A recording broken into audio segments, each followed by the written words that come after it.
శిశుపాడు తప్పులు లెక్కిస్తున్నామని చెప్పి గతంలో చెప్పారు, మళ్ళీ ఇప్పుడు చెప్పారు. మేము సంక్షేమం అందించి ముందుకెళ్తే కేవలం దాడులు చేసి ముందుకెళ్ళాలని చెప్పి చంద్రబాబు చూస్తున్నారు. మీరు విత్తుతున్నారు, అదే జరుగుతుంది రాబోయే రోజుల్లో, నేను ఇది వార్నింగ్ ఇస్తున్నానంటూ కూడా చెప్తూ ఉన్నారు ఆపకపోతే అని. రెండు అంశాల గురించి క్లారిటీ సార్.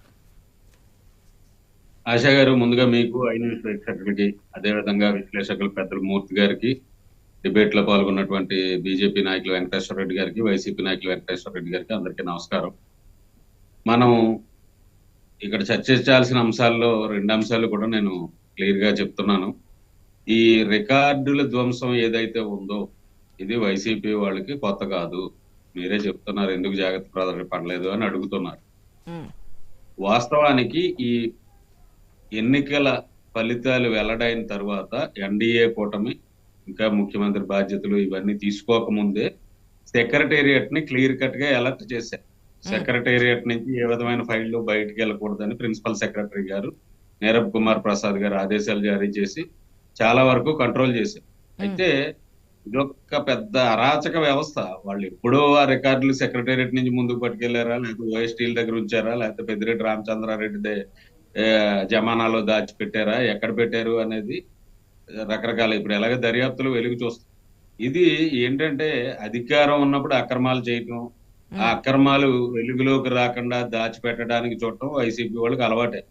అంటే వైసీపీకి అనే కాదు, వైసీపీ ఏర్పాటు కాకముందే మాకు బాగా గుర్తుంది 2004, 2009లో కాంగ్రెస్ ప్రభుత్వం అధికారంలో ఉన్నప్పుడు తండ్రి అధికారాన్ని అడ్డం పెట్టుకునే ఆ రోజున అక్రమాలకు పాల్పడ్డ జగన్మోహన్ రెడ్డి గారు రోషయ్య గారు ముఖ్యమంత్రి ఛార్జీ తీసుకోవడానికి కొద్ది రోజుల ముందు ఆ రోజున హైదరాబాద్ లో కూడా సెక్రటేరియట్ లో కొన్ని ఫైళ్లు దగ్ధం చేయించారు. ఆ రోజు నుంచి మొదలైంది ఈ వ్యవస్థ అనేది. ఇప్పుడు పెద్దిరెడ్డి రామచంద్రారెడ్డి కాలుష్య నియంత్రణ మండలిలోనూ లేకపోతే మైనింగ్ లోను ఎన్ని అక్రమాలు చేశారు, ఎన్ని అక్రమ ఒప్పందాలు చేసుకున్నారు, వాటికి సంబంధించిన పత్రాలు అనేవి ఖచ్చితంగా అనుమానాలు వస్తున్నాయి. క్లియర్ కట్ గా కనిపించేస్తున్నాయి. ఎందుకంటే పొల్యూషన్ కంట్రోల్ బోర్డు మాజీ చైర్మన్ సమీర్ శర్మ గారు మనుషులు దగ్గరుండి వాటిని దహనం చేయించారు.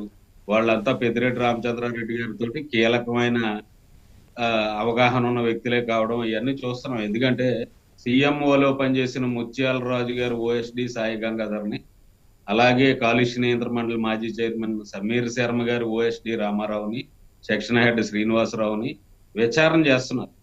ఎందుకంటే మీరు చెప్పారు ఇందాక, కంప్యూటర్ హార్డ్ డిస్క్లు, ఐడి కార్డులు, క్యాసెట్లు కూడా దహనం చేశారు.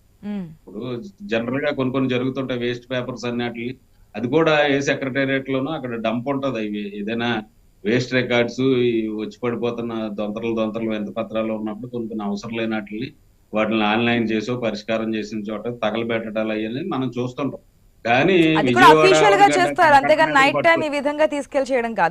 అదే అండి, విజయవాడ అవనిగడ్డ కరకట్ట మీదకి పట్టుకొచ్చి రాత్రి వేళల్లో ధ్వంసం చేయడానికి చూడటం, ప్రజలు ఏం కళ్ళు మూసుకుని ఉండలేదండి. పట్టించింది కూడా అక్కడ స్థానికులు ప్రజలు పట్టించారు. ప్రజలు అన్ని చూస్తున్నారు. ఈ వైసీపీ అరాచకాలకి ఆల్రెడీ ప్రజా కోర్టులో తీర్పు వచ్చేసింది మేడం. 11 సీట్లతోటి వాళ్ళకి వాళ్ళు ఇచ్చిన శిక్ష సరిపోద్ది. కానీ ఇప్పుడు న్యాయస్థానాలు ఉన్నాయి. న్యాయస్థానాల్లో ఖచ్చితంగా దర్యాప్తులు జరుగుతాయి. ఈ అక్రమాలన్నిటి మీద ఆల్రెడీ మా కొల్లు రవీంద్ర గారు, లోకేష్ బాబు గారు త్వరితగతిన జరగాలి వాళ్ళది అడుగుతున్నారు కదా వైసీపీ నాయకులు కూడా. మాజీ మినిస్టర్స్ వాళ్ళకి అలవాటు, అది దొంగ అని అరవడం వాళ్ళకి అలవాటు. దాంట్లో ఒకవేళ మేమే ఉంటే కనుక బయట పెట్టండి అంటున్నారు, త్వరితగతిన బయట పెట్టండి. ఇక మేము సంక్షేమం గురించి ముందుకెళ్తూ ఉంటే మీరు మాత్రం దాడులు చేస్తున్నారు. మీరే దాడులు చేసి మళ్ళీ వాళ్ళు మా మీద దాడి చేశారని చెప్పి వెళ్ళి కేసులు పెడుతున్నారు. ఇది తప్ప ఏం చేస్తుంది టీడీపీ సర్కార్? నేను మళ్ళీ చెప్తున్నా, విత్తుతున్నారు, అది మొక్కే పండ్లు కాస్తుంది, అది మీరే శ్రీకారం చుడుతున్నారు అని ఒక కొత్త భాష, అంటే కొత్త భాష ఏం కాదు, భవిష్యత్తులో ఇది జరుగుతుందని చెప్పి క్లియర్ కట్ గా చెప్పేస్తున్నారు. ఇప్పుడు మీరు ఇది చేస్తే భవిష్యత్తులో ఇదే జరుగుతోంది, నాయకులుగా మనం దీన్ని ప్రేరేపించకూడదని ఒక కామెంట్ కూడా చేస్తున్నారు. అదే అండి, దెయ్యాలు వేదాలు వల్లించడం అని చెప్పి ఎప్పుడు విన్నాను నేను. ఇప్పుడు ఈయన చెప్తున్నాయన్నీ చూస్తుంటే ఆ సామెత గుర్తొస్తుంది నాకు. ఎందుకంటే నిన్న కూడా మేడం నెల్లూరులో మా కార్యకర్తను ఒకళ్ళని హత్య చేశారు వైసీపీ. అధికారం వచ్చిన తర్వాత, కూటమి అధికారంలోకి వచ్చిన తర్వాత మా ముఖ్యమంత్రి గారు చంద్రబాబు నాయుడు గారు కానీ, మా లోకేష్ బాబు కానీ, మా పార్టీ శ్రేణులకి ఒకటే వాయిస్ వినిపించారు. మన మీద ప్రజలు 164 సీట్లు కూటమి కట్టబెట్టి గురుతర బాధ్యత పెట్టారు. రాష్ట్రం గత 5 ఏళ్లుగా విధ్వంసానికి గురైపోయింది, దోపిడీకి గురైపోయింది. ఈ రాష్ట్రాన్ని గాడిలో పెట్టి, పరిపాలన గాడిలో పెట్టి ప్రజలకి సంక్షేమం, అభివృద్ధి అందించాల్సిన బాధ్యత మన మీద ఉంది. మనం ఇటువంటి టైంలో కక్షలు ప్రతీకారాలు ఇవి కాదు మన అజెండా అని చెప్పి చాలా స్పష్టంగా చెప్పారు. కానీ వైసీపీ వాళ్ళకి వాళ్ళ దుర్మార్గపు ఆలోచనల నుంచి, వాళ్ళ దౌర్జన్య కాడి నుంచి వాళ్ళ ఆలోచనలో మార్పు రావటం లేదనేది మనం రోజు సంఘటనలు చూస్తున్నాం. కూటమి ప్రభుత్వం అధికారంలోకి వచ్చాక కూడా రాష్ట్ర వ్యాప్తంగా 5 తెలుగుదేశం కార్యకర్తలు హత్యకు గురయ్యారు. మేము ఆ రికార్డులన్నీ కూడా వివరంగా చెప్పమంటే ఇది ఇప్పుడు అంశం కాదు కాబట్టి నేను చెప్పట్లేదు. 5 కార్యకర్తలను హత్య శిశుపాలుడు చేశారు. లెక్కలు లెక్కిస్తున్నారు అక్కడ. దాడులు జరుగుతాయి. శిశుపాలుడు లెక్కలు అదే మేడం చెప్తున్నాను కదా. ఈయన చెప్పి అన్ని కూడా ఒక అమాయకత్వంతో చెప్తాడు, మూర్ఖత్వంతో చెప్తాడు అర్థం కాలేదు. చేసింది వెళ్ళి ఒక నేరాలు చేసి దౌర్జన్యాలు హత్యాయత్నాలు చేసి జైల్లో ఉన్న మనిషిని పరామర్శించడానికి వెళ్ళి ఏదో స్వాతంత్ర సమర యోధుడినో పోరాట యోధుడినో పరామర్శించడానికి వెళ్ళినట్టు అక్కడ మళ్ళీ ప్రసంగాలు ఇవన్నీ కూడా హాస్యాస్పదం. లెక్కించుకోమనండి. అసలు ముందు ఆయన వెనకాల ఉన్న 11 మంది ఎమ్మెల్యేలు ఉన్నారో లేదో లెక్కించుకుంటా కూర్చోమనండి. ముందు లెక్కలు కావాల్సి వస్తాయి. ఎందుకంటే ఇందాక పెద్దలు చెప్పారు మూర్తి గారు, వైసీపీ శాసనసభాపక్ష నాయకుడిని ఎన్నుకోలేకపోతున్నారు ఇప్పుడు వరకు. వీళ్ళేంటి కథలు చెప్తుంటారు. మీరు ఇందాక అడిగారు సంక్షేమ పథకాల గురించి, ఏదో తల్లికి వందనం ఇవ్వటం లేదు, అది ఇవ్వటం లేదు, ఇది ఇవ్వటం లేదు అంటే అన్నప్రాసన రోజున ఆవకాయ ముద్ద అన్నట్టు వరుసగా చేసుకుంటూ వస్తున్నారు. ఛార్జీ తీసుకున్న రోజు నుంచి ముఖ్యమంత్రి చంద్రబాబు నాయుడు గారు ఇప్పుడు వరకు అప్పుడే 10 ఎన్నికల హామీలను నెరవేర్చారు. మెగా డిఎస్సి ఫైల్ మీద మొదటి సంతకం పెడతామన్నాం, పెట్టాం. 16,000 ఉపాధ్యాయ పోస్టులు భర్తీ చేయడానికి రంగంలోకి దిగారు. అన్న క్యాంటీన్లు ఆగస్టు నుంచి ఓపెన్ చేయడానికి రెడీ చేస్తున్నారు. సంక్షేమ పథకాలు అన్నిటిని పెన్షన్లు ఇచ్చాం. జీతాలు వీళ్ళ చరిత్రలో 5 ఏళ్ళు ఏ రోజున 1వ తారీఖుని ఉద్యోగులకు జీతాలు ఇవ్వలేదు. చంద్రబాబు నాయుడు గారు ఇచ్చి చూపించారు. ఇవన్నీ చేసుకుంటూ వస్తున్నారు వరుసగా ప్రాధాన్యత క్రమంలో. అన్ని వార్నింగ్ ఇస్తున్నామని చెప్తున్నారు. ఈసారి నేను చెప్పడం లేదు, వార్నింగ్ ఇవ్వడానికి ఆల్రెడీ ప్రజలు కర్రు కాదు వాత పెట్టేశారు మేడం.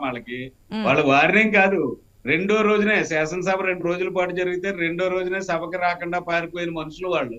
ఇందాక మూర్తి గారు శాసనసభ పక్ష నేతలు ఎన్నుకోలేకపోయారన్నారు. కనీసం జగన్మోహన్ రెడ్డి గారు ఆయన ఎమ్మెల్యేగా ప్రమాణ స్వీకారం చేసిన తర్వాత ఆయన సహచరులు మిగిలిన 10 మంది ప్రమాణ స్వీకారం చేసే వరకు కూడా సభలో ఆగలేదు. ఆయన రెస్పెక్ట్ లేదు.